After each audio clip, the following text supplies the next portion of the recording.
Hello everyone, welcome to our channel Education Hotspot. So here in this video हम लोग continue कर रहे हैं अपने JKPSC के सोशोलॉजी के लेक्चर सीरीज़ को। यहाँ पे हम लोग आपके कंसेप्ट थ्रू MCQ कवर कर रहे हैं। डिफरेंट यूनिट्स के इंपॉर्टेंट कंसेप्ट को हम लोग MCQ फॉर्मेट में प्रैक्टिस करें। देखिए, दो तरीके होते हैं सिलेबस को कवर करने के। एक होता है आप सिलेबस डिटेल में कवर करिए एंड देन MCQ प्रैक्टिस कीजिए, राइट। और एक होता है कि अगर आपको सिलेबस की थोड़ी बहुत मॉडरेट नॉलेज है तो आप MCQ सॉल्व कीजिए जब आपके पास टाइम कम है, और MCQ के थ्रू अपने कंसेप्ट को स्ट्रॉन्ग कीजिए। तो MCQ दोनों रोल में एक इम्पॉर्टेंट दोनों केसेस में एक इम्पॉर्टेंट रोल प्ले करते हैं। So that's why we are discussing the MCQ, और MCQ के थ्रू हम कंसेप्ट डिस्कस करेंगे। अब ये बात हमें क्लियर कट पता है कि MCQ फैक्ट बेस्ड भी होते हैं, not all the MCQs are concept based. Exam में बहुत से क्वेश्चन ऐसे आते हैं जिनमें सीधा सीधा फैक्ट पूछता है, लाइक ये कंसेप्ट किसका था, ये चीज़ के पीछे कौन पर्सन थे, ये बुक किसने लिखी है, या ये एक्ट पर्टिकुलर कौन से ईयर में आई, ये पॉलिसी कौन से ईयर में आई। तो कुछ जगह पे हमें बहुत ज़्यादा फैक्ट मेमोराइज करने की भी ज़रूरत है। तो एक कंपाइल्ड वे में कंसेप्ट प्लस फैक्ट दोनों को लेकर मैं यहाँ पे चल रही हूँ। अभी लास्ट कुछ वीडियो पे आप लोग कमेंट कर रहे थे कि आपकी लास्ट यूनिट को लेकर मैं चीज़ें इंक्लूड करूँ, तो प्रीवियस वीडियो में भी प्लस यहाँ पे भी मैंने लास्ट वीडियो को लेकर यहाँ पे कंटेंट इंक्लूड किया है। आंसर खैर आप लोगों को दिख गया इस क्वेश्चन का, बट ठीक है। The ultimate purpose is not कि आपको क्वेश्चन आते हैं नहीं आते हैं। द अल्टीमेट पर्पज इज़ कि आपको क्वेश्चन कंसेप्ट समझ में आ जाए कि क्या चीज़ यहाँ पे पूछी गई है। तो लास्ट हेल्थ सैनिटेशन की बात की जाए या एनवायरनमेंट टॉपिक की बात की जाए, तो हेल्थ सैनिटेशन एंड एनवायरनमेंट से रिलेटेड जो है ये लास्ट वीडियो में भी मैंने टॉपिक लिए थे, और इस वीडियो में भी मैं उसी से कुछ क्वेश्चन आपके सामने यहाँ पे डिस्कस कर रही हूँ। और इस पर्टिकुलर यूनिट से हमारे फैक्चुअल क्वेश्चन कंपैरेटिवली ज़्यादा देखने को मिलते हैं। तो यहाँ पे हमारे पास क्वेश्चन है, एनवायरनमेंट प्रोटेक्शन एक्ट जो है वो कौन सी डिज़ास्टर के बाद यहाँ पे पास किया गया था। तो that was Bhopal gas tragedy, right. Environment protection act की जब बात की जाती है तो कौन सी एक ऐसी भोपाल गैस ट्रेजेडी जब हुई थी गैस लीक हुआ था, तो उसके बाद अब आप लोग मुझे कमेंट करके बताएंगे कि भोपाल गैस लीक जब हुआ था तो वो कौन सी गैस लीक थी, मेजर जो गैस थी। What was the name of the gas, किस गैस लीकेज की वजह से वो इतना ज़्यादा प्रॉब्लम फेस करने को मिला, इतनी मासिव नंबर ऑफ डेथ वहाँ पे हमें देखने को मिली थी। Next, which law in India directly address solid waste disposal in the urban area, कि अर्बन एरिया में जो सॉलिड वेस्ट है वो किस तरीके से डिस्पोज होगा। सो यहाँ पे हमारे पास है 2016 में आया था solid waste management rule, right. Solid waste management को लेकर रूल आए थे 2016 में। अब हम इसके रिगार्डिंग कुछ और MCQ भी कर लेंगे cover, specifically solid waste management के, कि सॉलिड वेस्ट मैनेजमेंट से अगर वो कुछ क्वेश्चन, एक तो ये सीधा सीधा कि कौन सा आया था, कौन से ईयर में सॉलिड वेस्ट मैनेजमेंट आया 2016, बट पॉसिबिलिटी ये भी है कि सॉलिड वेस्ट मैनेजमेंट के अंडर इस पर्टिकुलर एक्ट से भी आपसे कुछ क्वेश्चन पूछ ले, क्योंकि वेस्ट मैनेजमेंट की जो बात है वो कहीं ना कहीं सैनिटेशन के टॉपिक से लिंक करती है। तो सैनिटेशन में सीधा सीधा दिया है act and policies related to sanitation, right. तो इससे रिलेटेड भी क्वेश्चंस आ सकते हैं, that we will see in the further classes. First sanitation committee कब आई थी इंडिया में पता है तो ठीक है, नहीं तो during the time of britisher यहाँ पे आई थी 1859 में सॉरी 1859 में बॉम्बे प्रेसिडेंसी में हमें ये देखने को मिली थी ब्रिटिश पीरियड पे। क्यों आई थी सैनिटेशन, ताकि जो अर्बन एरिया में पुअर हाइजीन फैसिलिटी है, बीमारी फैल रही हैं जो आपके पुअर सैनिटेशन की वजह से, हाइजीन इशू की वजह से, ड्रेनेज सिस्टम इंप्रूव करना था, वेस्ट को डिस्पोज करना था, इस सब की वजह से इस सब चीज़ों को दूर करने के लिए during the time of britisher ने ये पॉलिसी जो थी वो वहाँ पे इंट्रोड्यूस की थी। और यहाँ पे फॉर्मल एक शुरुआत थी इंस्टीट्यूशनलाइज एफर्ट की, कि कोई संस्था आगे आ रही है, कोई ग्रुप आगे आ रहा है और रिस्पॉन्सिबिलिटी ले रहा है with regard to this area, जैसे कि गवर्नमेंट इटसेल्फ या फिर कोई बॉडी आ रही है, कोई इंस्टीट्यूशन कमीशन कमिटी स्पेसिफिकली बनाई जा रही है इस एरिया को एड्रेस करने के लिए। तो ये एक पहला इंस्टीट्यूशनलाइज स्टेप भी था। टोटल सैनिटेशन का जो आपका ये कैंपेन था, देखिए अब लेटर ऑन चीज़ें काफ़ी ज़्यादा जो है मर्ज कर दी जाती है, कई बार नई चीज़ें इंट्रोड्यूस कर दी जाती है। तो यहाँ पे वो टोटल सैनिटेशन कैंपेन पूछ रहा है। So the answer to this is 1999। ये कब लॉन्च किया गया था, 1999 में। प्रीवियस वीडियो में हम लोगों ने स्वच्छ भारत अभियान के बारे में देखा था, राइट। स्वच्छ भारत अभियान भी हम लोगों ने देखा है, तो सीधा सीधा हमें ईयर भी याद रखना है। अच्छा, अब देखिए आ गया, टोटल सैनिटेशन मिशन को निर्मल भारत अभियान ने रिप्लेस कर लिया था 1999 में। पहले टोटल सैनिटेशन, देखिए अब कोई रिप्लेस करेगा तो कुछ नए ऑब्जेक्टिव्स ऐड होंगे, राइट, कुछ नए ऑब्जेक्टिव होंगे। टोटल सेम टू सेम चीज़ तो होगी नहीं कि आप नाम बदल रहे हो बिल्कुल सेम रख रहे हो, आप कुछ ना कुछ ऑब्जेक्टिव और जो प्रोविज़न होते हैं वो चेंज करते हो। तो निर्मल भारत अभियान हमें 2012 में देखने को मिला था, राइट। फर्स्ट 5 ईयर प्लान जो था इंडिया का जो पहला 5 ईयर प्लान जो 1951 से 1956 तक आया, वो बात कर रहा था सैनिटेशन अंडर तो वो सैनिटेशन टॉपिक को किस में प्लेस कर रहा था? वो सैनिटेशन की बात कर रहा था रूरल डेवलपमेंट प्रोग्राम में। उसने अर्बन एरिया में सैनिटेशन पे फोकस नहीं किया था उस प्लान ने। वहाँ पे जो उस प्लान में जो रूरल डेवलपमेंट के प्रोग्राम्स इंक्लूडेड थे, वहाँ पे उसने इस पॉइंट को क्या किया था, मेंशन किया था, किसको? सैनिटेशन को।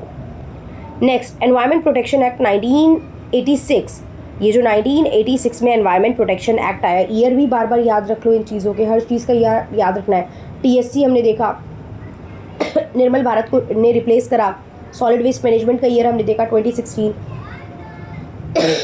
सॉरी, एनवायरनमेंट प्रोटेक्शन एक्ट 1986 में आया। तो वो कौन से इंटरनेशनल इवेंट के बाद आया? तो दैट वाज स्टॉकहोम कॉन्फ्रेंस हुई थी 1972 में, राइट? स्टॉकहोम कॉन्फ्रेंस हुई थी 1972 में। तो United nation conference on the human environment, जो कि स्टॉकहोम में हुई थी स्वीडन में 1972 में, ये एक पहला स्टेप था जिसमें बात की जा रही थी ओवरऑल की एनवायरमेंटल जो इशूज़ हैं वो ग्लोबल इशूज़ हैं, right?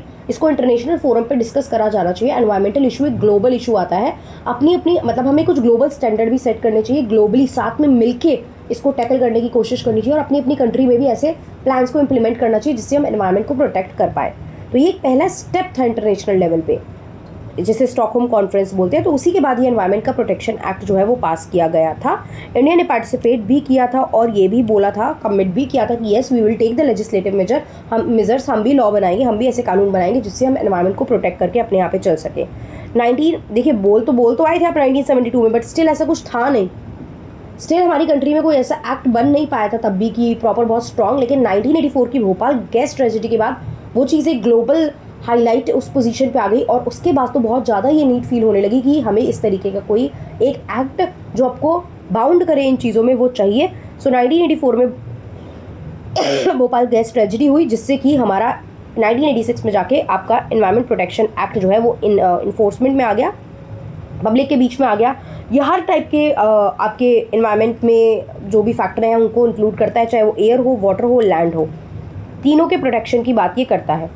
Which government body is responsible for implementing the Environment Protection Act? यहाँ पे दिया है, देखिए, स्टेट पोल्यूशन, स्टेट लेवल पे भी पोल्यूशन कंट्रोल बोर्ड होते हैं, सेंट्रल लेवल पे भी होते हैं, राइट? सेंट्रल लेवल पे भी होते हैं जो सेंट्रल लेवल की लेजिस्लेशन देखते हैं और स्टेट लेवल पे जो स्टेट के मेजर्स देखेंगे।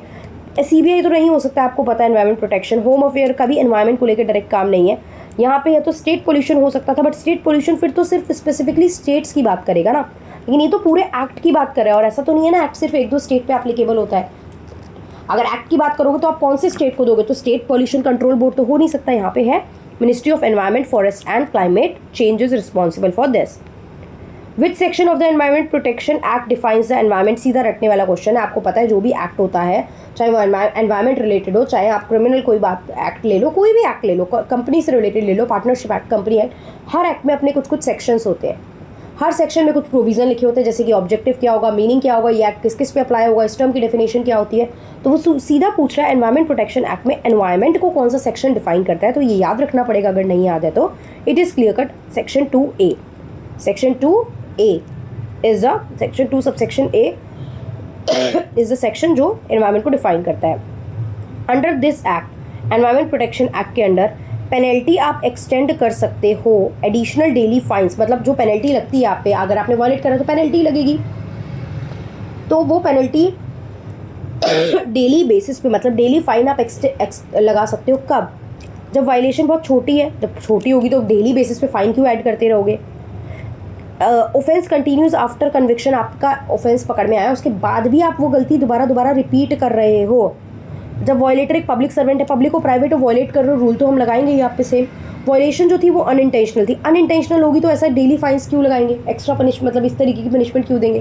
तो जब आप वही गलती बार बार कर रहे हो, आपने गलती करी, आपको टोका, आप पे फाइन लगा दिया, बट अगर आप वो गलती रिपीट हो रही है अभी भी, तो फिर आप पे एडिशनल डेली बेसिस पे भी और एक्स्ट्रा फाइन लगाया जाएगा। क्लियर? आई होप ये क्वेश्चंस हेल्प कर रहे हैं। मैं अब नेक्स्ट में कुछ थिंकर्स या कंसेप्ट बेस लूँगी, लाइक सोशल कंट्रोल वगैरह टॉपिक से कुछ ले लेंगे, किसी थिंकर बेस्ड टॉपिक से ले लेंगे। फिर दोबारा अगली वीडियो में कुछ एनवायरनमेंट, सैनिटेशन, हेल्थ, कोई पॉलिसी एक्ट है, जैसे एनवायरनमेंट प्रोटेक्शन एक्ट के कुछ MCQ इंक्लूड कर दूंगी, सॉलिड वेस्ट मैनेजमेंट के कुछ MCQ इंक्लूड कर दूंगी। इस तरीके से मैं मिक्स करके आप लोगों के कुछ MCQs इंक्लूड भी कर दूंगी। तो यहाँ तक हम 9 पार्ट कवर कर चुके हैं, 90 क्वेश्चन कंप्लीट है। अगले में हम 100 क्वेश्चन टच कर लेंगे। आई होप ये सीरीज़ आपकी हेल्प कर रही है।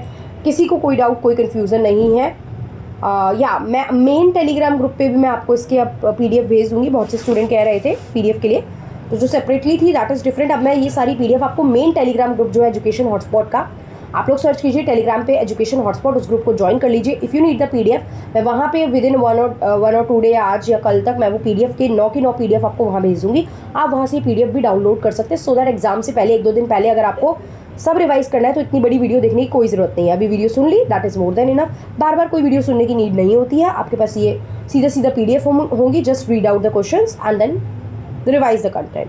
So yeah, that's all. Thank you everyone. See you in the next video with a further question.